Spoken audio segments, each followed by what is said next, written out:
ఒక బంగారపు ఉంగరం ఉందనుకోండి, ఆ బంగారం మీరు నడుస్తుంటే మీ చేయి నుంచి రోడ్డు మీద పడిపోయింది, మట్టి తగిలింది, విలువ తగ్గిందా? వర్షాకాలం మట్టి కాదు, ఇప్పుడు బురద ఉంది, బురదలో పడిపోయింది.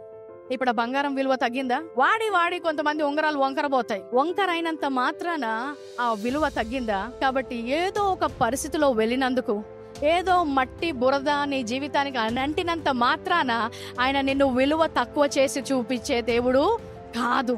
ఆయన విలువ ఎప్పుడు అంతే. ఆయన రక్తము బంగారము ధరైనా అప్పుడప్పుడు మార్కెట్లో పడిపోతుందేమో గాని యేసు క్రీస్తు కనులో, తండ్రి దృష్టిలో నీ విలువ ఎన్నడూ కూడా తగ్గదు అంట.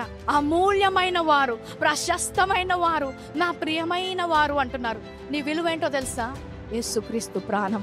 యెషయా 43:4 చెప్తాడు, నీవు నా దృష్టికి ప్రియుడవైనందున ఘనుడవైతివి. నువ్వు ఘనమైన వ్యక్తివి. ఎందుకు తెలుసా? ఆయనకు ప్రియుడవైనందున. నువ్వు ఘనకార్యాలు చేసినందుకు కాదు, నువ్వు నాకు ప్రియుడవైనందున నువ్వు ఘనుడైనవైతివి.